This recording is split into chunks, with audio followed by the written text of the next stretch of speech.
My name is Brian Blakley with Cosant Cyber Security. My intention for our journey today is to share why. Why are the bad guys winning, and what can we do about it? I have three quick stories to share with you, starting with the largest bank in Chile. Then a little closer to home, I'll share a story about a CFO, and finally a somewhat self-deprecating tale about one of my past IT companies. The attack on the largest bank in Chile was devastating. An employee clicked a link in an email, and in that split second, all hell broke loose.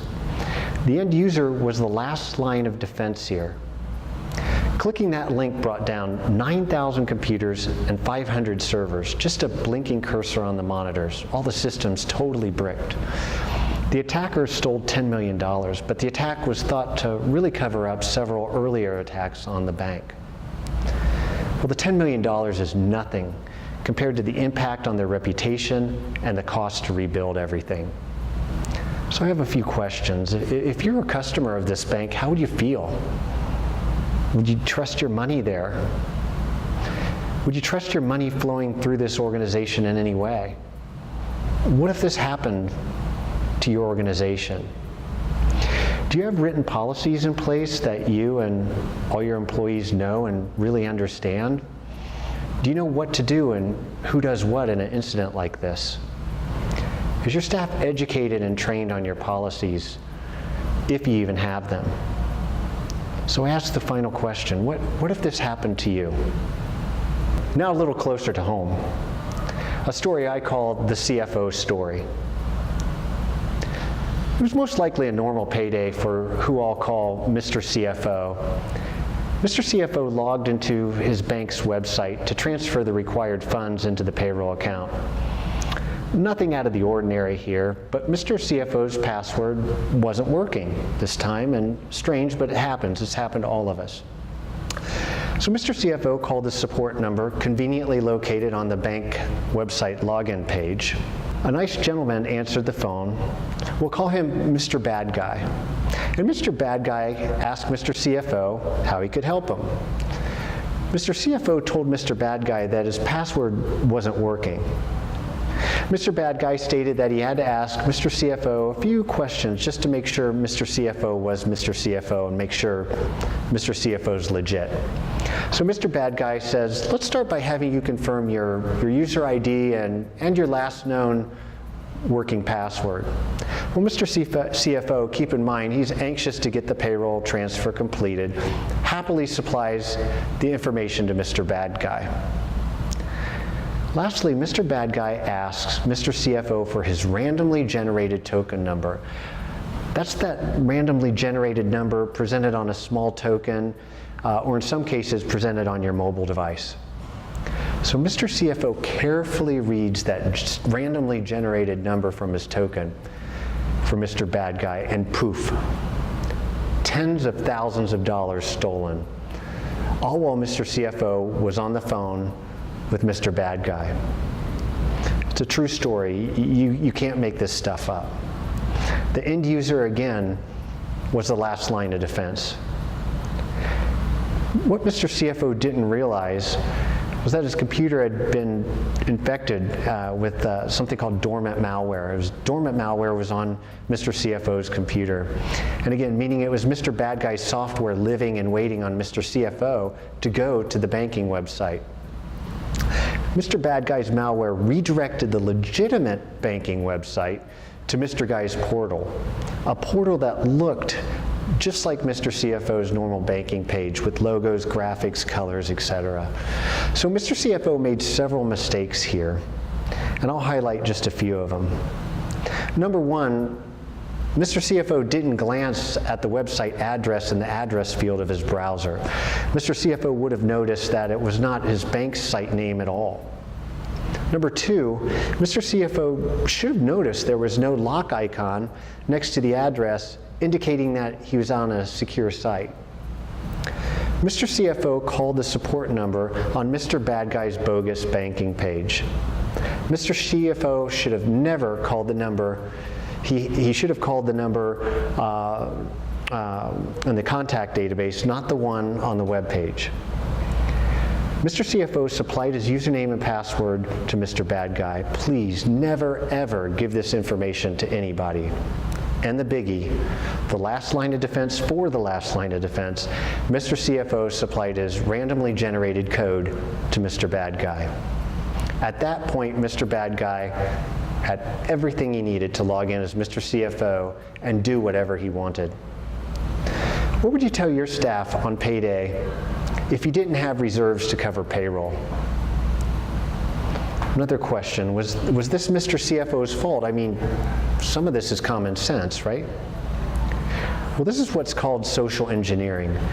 This is what the bad guys do to the tune of billions of dollars a year, and estimated to be well over $2 trillion a year by 2020. Mr. CFO lost to Mr. Bad Guy because he lacked awareness, education, and training. Mr. CFO's organization was chaotic after the incident because nobody knew how to respond. And Mr. CFO's organization had no cybersecurity policies in place, no rules of the road established, and no awareness or training program. This entire debacle was 100% avoidable. Do you want to place your company's reputation in your staff's common sense? Now even a little closer to home. In fact, the next story is very close to home and personal for me. One of my past IT companies was an IT support and software development company. This company lives and breathes IT. This is what happened. Dynelec Corporation, a legitimate communication system supplier, made an inquiry from our company's website requesting that sales make contact with them. Well, my excited sales rep quickly responds to Dynelec's inquiry, and Dynelec says they want a quote for 400 external drives meeting a specification. My sales rep puts together the quote, Dynelec quibbles over price, and my sales rep eventually comes to agreeable pricing and terms, and Dynelec says, let's do it, let's move forward. All in all, very normal sales process so far. My sales rep asks for a PO, a purchase order from Dynelec, checks their company's website, and the accounting team does a Paydex score. That's like a credit score for a company. And Dynelec is deemed creditworthy. In fact, they had outstanding credit. My sales rep puts it through the procurement process. My supplier says they have to ship the drives in groups due to the quantity and timing, etc., and all parties are agreeable. The product begins to ship in groups to the address on Dynelec's PO, on their purchase order. Well, about a week later, my procurement lead person was on vacation. I needed to log into the procurement email myself to get status for something else, and that's when I stumbled on an email in the procurement mailbox from Dynelec.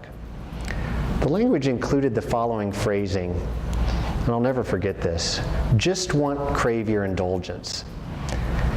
I think that's very odd syntax, and perhaps English is not their primary language.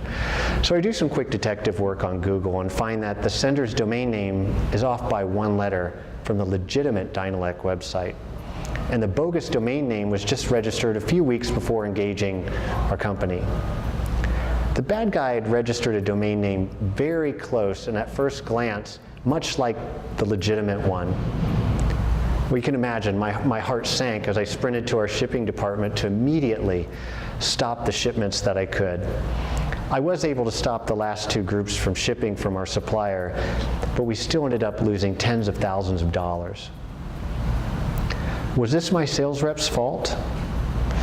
Well, at that time, I was the founder, owner, president, and CEO of our company. Ultimately, I believe it was my fault. I had not invested in developing formal IT and cybersecurity policies, so my staff didn't have any rules of the road. Also, I did not invest in any awareness, training, or education for my staff. I mistakenly relied on my staff's common sense. I did nothing to establish the IT and cybersecurity rules of the road. I did nothing to create awareness. I did nothing to establish why cybersecurity is so important. I did nothing, and it cost me something. So what are you doing in your organization? I encourage you to do something. So what do all these stories have in common? What's the common thread among the three? one thing, and that's social engineering. Social engineering happens with a lack of policy and no rules of the road. Social engineering is successful when there's no lack of social engineering awareness, or non-existent or even weak training and education programs in place, and no clear incident response plan. Can you rely on your staff's common sense in these scenarios? I hope you now have a better understanding of why the bad guys are winning. It's imperative that you establish your organization's rules of the road. Make your workforce aware of why these rules are so important. Awareness, training, and education on an ongoing basis keep security top of mind. I founded Cosant Cyber Security to help empower workforces, reduce risk, and protect reputations. Cosant, my latest venture, works with organizations like yours to develop the IT and cybersecurity policies which become those rules of the road for your organization. Then we create a tailored and managed training, awareness, and education program to reinforce those rules of the road. We provide videos, interactive sessions, games, newsletters, lunch and learns, and most importantly, simulated social engineering attacks that mimic real-world attacks happening today. To wrap up our journey, bad guys are winning because our workforce is largely unaware of the many threats and social engineering attacks out there today. I am passionate about helping you reduce your risk and protecting your reputation. That's why I say it's about your risk and reputation, not your technology.